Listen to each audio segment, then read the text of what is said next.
The Obi-Wan Kenobi series is just a week away. To prepare, I thought we would run through what the Jedi Master did during his exile in Star Wars Legends, and speculate on how those events might influence the show, if at all.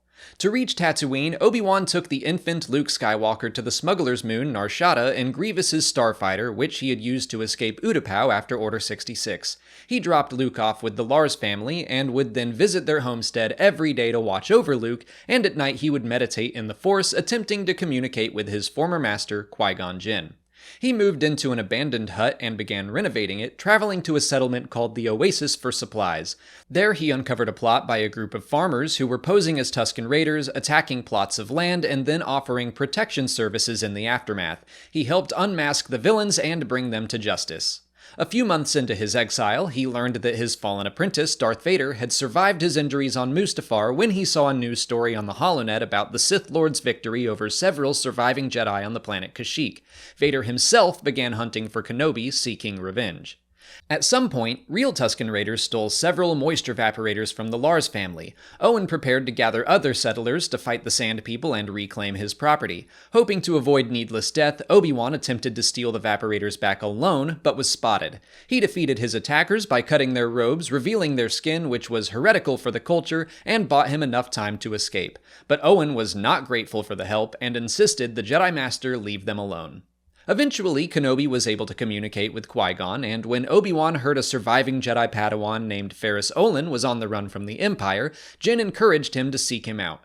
Kenobi left Tatooine and helped Olin escape an Imperial Inquisitor and the bounty hunter Boba Fett. He also revisited Polis Massa to ensure Luke and Leia's birth remained a secret from the Empire.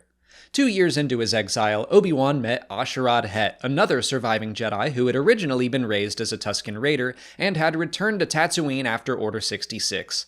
Het's tribe was venturing closer and closer to the Lars homestead.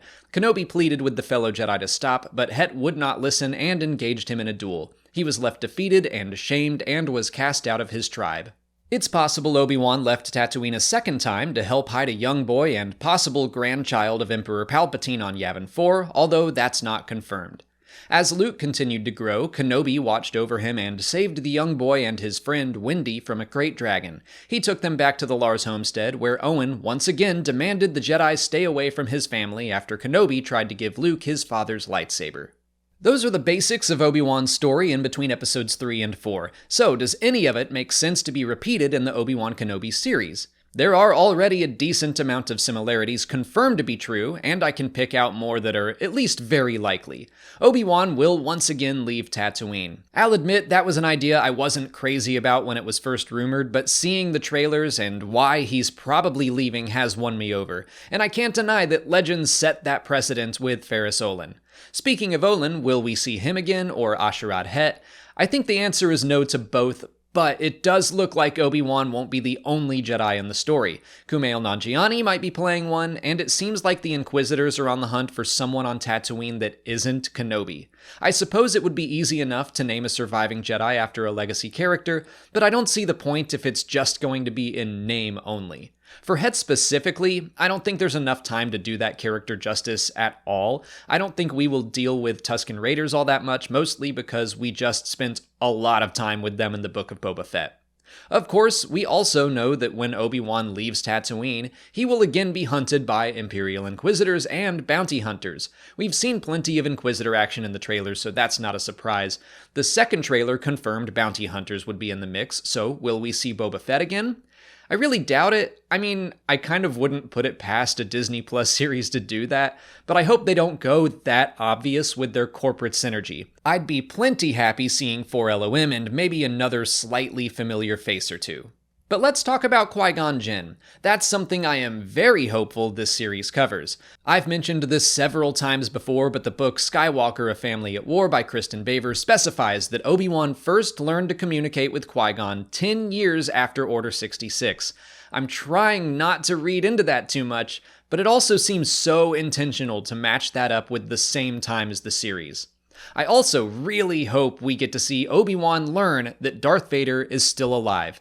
10 years after their duel on Mustafar seems like a long time to be in the dark about that, But I am willing to set thoughts like that aside for the chance to see Obi-Wan figure that out on screen. He's on an Outer Rim planet, he's in hiding, he probably isn't keeping up with the news, so I can buy it. Now that I think about it, this is kind of reminding me of Solo: A Star Wars Story. We knew a lot of details about Han's life before A New Hope. He was in the Empire, he met Chewie, he met Lando, he won the Millennium Falcon, he did the Kessel Run, lots of stuff. And it turns out it all happened in like one weekend. I'll admit, as we approached that movie, I straight up said I hoped it wouldn't be like a checklist of Han's life, but it was, and I've come around on it because it is a fun movie. Obi-Wan might be similar, and I think I'm even more forgiving of that idea here. In fact, I hadn't thought about it once until I was writing this script, but we've basically got one shot to see Obi-Wan like this again, so I'm like, yeah, do it all, show me everything. But yeah, that's what happened to Obi-Wan during his exile in Star Wars Legends, and which familiar story elements I think the series might include. Let me know what you hope to see in Obi-Wan Kenobi down in the comments. If you haven't already, please like this video, subscribe to the channel to keep up with all our Kenobi coverage, follow us on TikTok, Twitter, and Instagram, and consider checking out our Patreon page for even more. As always, thanks for watching, and may the Force be with you.